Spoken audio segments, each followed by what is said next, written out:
getting ready to play a game of the MOG, Mogadishu 1993. This is a solitaire game from White Dog Games, which are known for their solitaire games. And I'm setting it up here. This is the first scenario, which is kind of a training scenario where the enemy units start off in a cup. They'll be pulled out and placed in due order.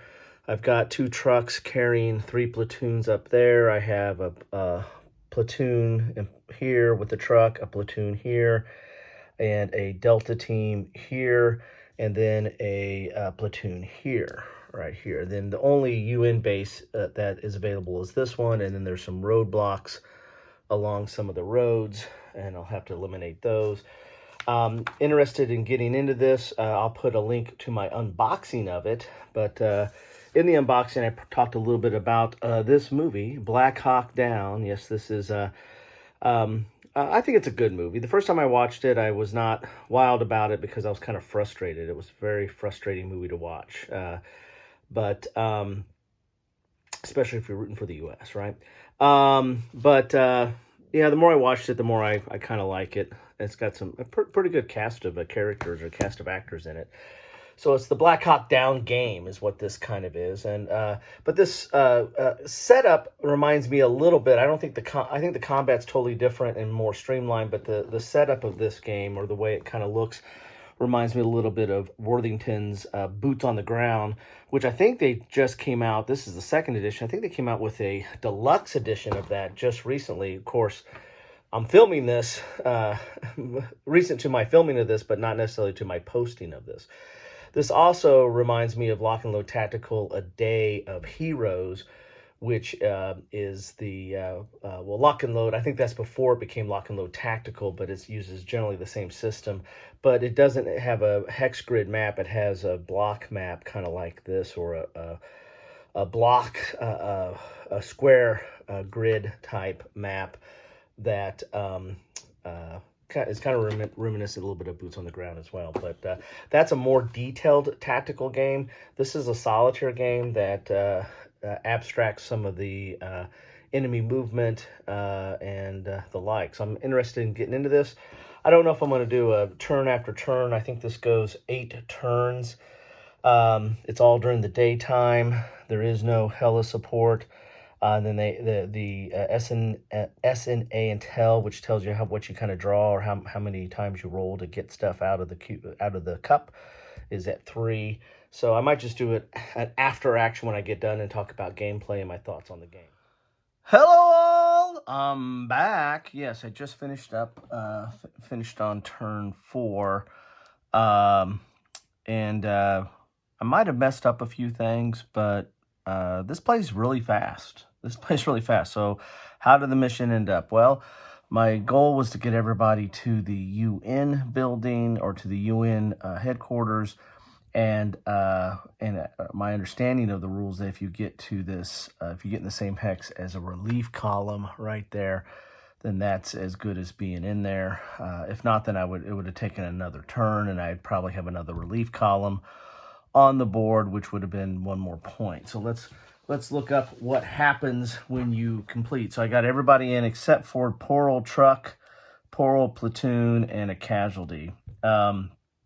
This casualty was actually this platoon, but so I guess you do double counting on that. That's my understanding based on the victory conditions. Let's look at right here, mission penalty points. So you want to have the 0 is the best score you can get, meaning you don't have any mission penalty points. So what were my mission penalty points? Well, each UN unit, including relief column, on the map, not in a UN base. That's 1 mission penalty point. Well, this guy, I assume, was in the base. If he wasn't, then there would have been another relief column. You put a relief column out every at the end of your UN turn.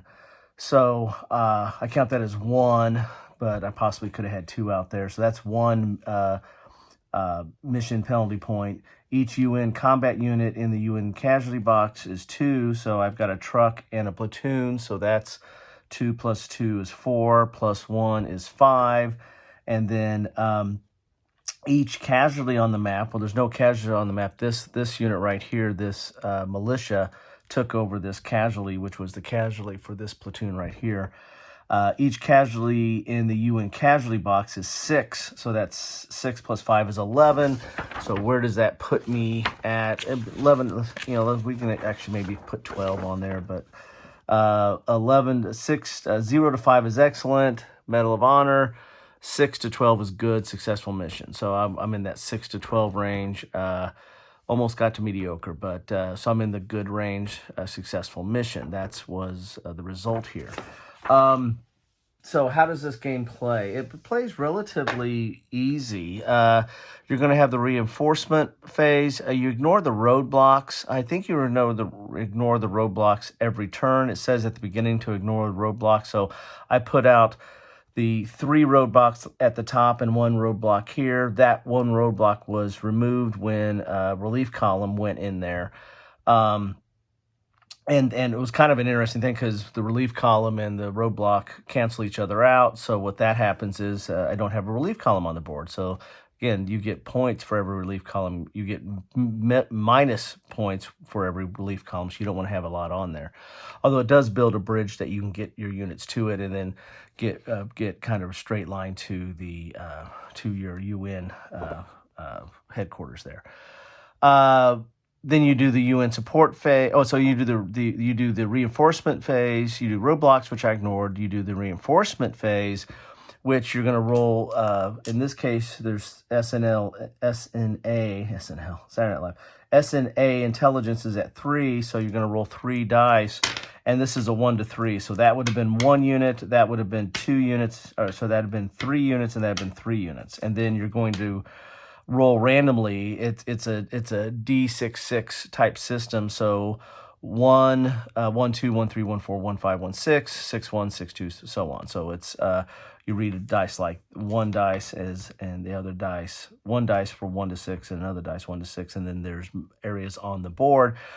And if you're placing multiple people, then you just place the other units higher up. So if you roll a 24, then the next one will go 25. And if there's 3, then it would go 24, 25, 26.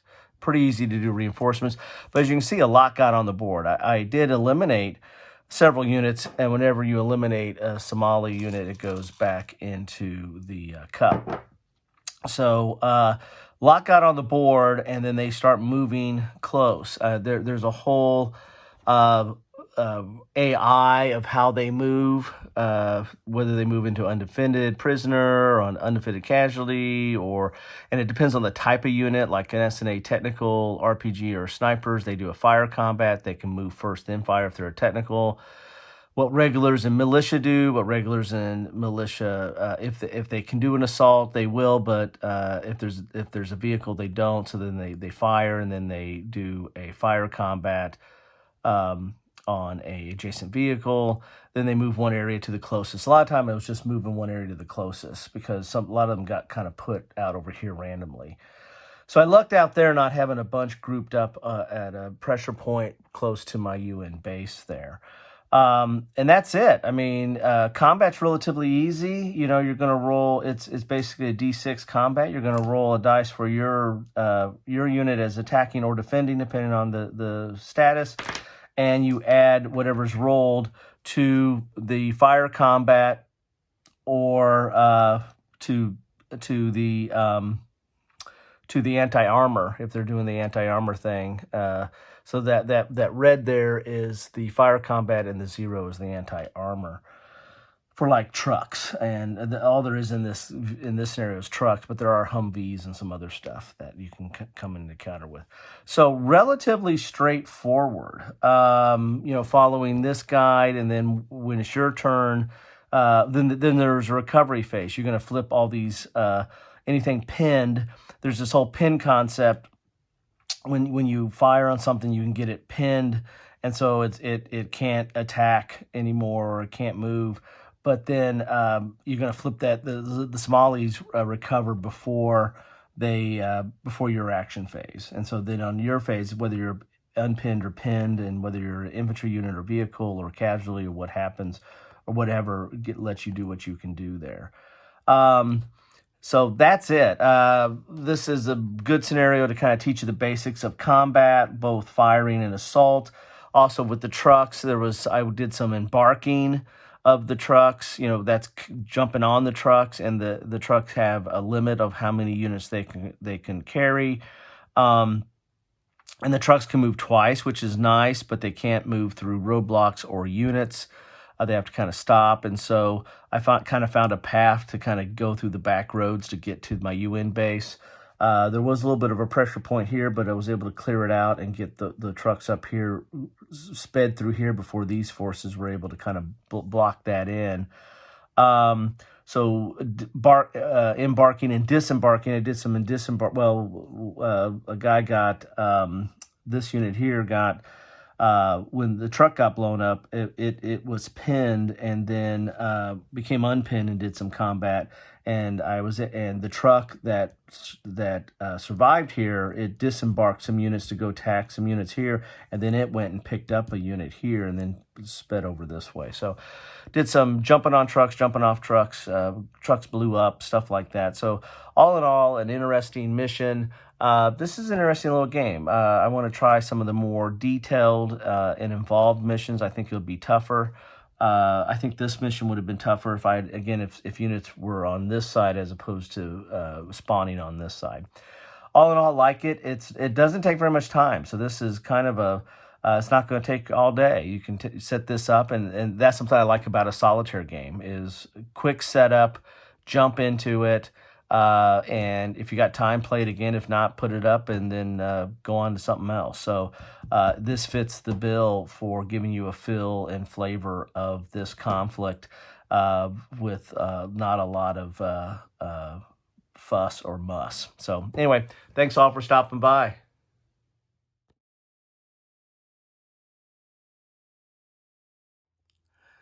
Hey, before I go, I forgot to say that I'm posting this on October 3rd. That is the date of the Black Hawk Down incident in Mogadishu, which is the focus of this film here, but it's also one of the scenarios here, this Irene Black Hawk Down scenario.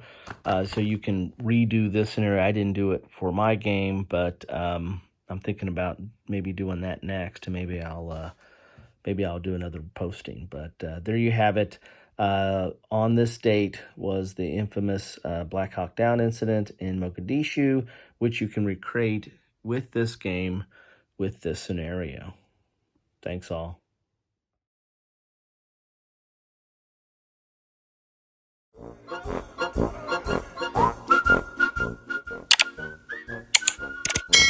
Thanks for watching.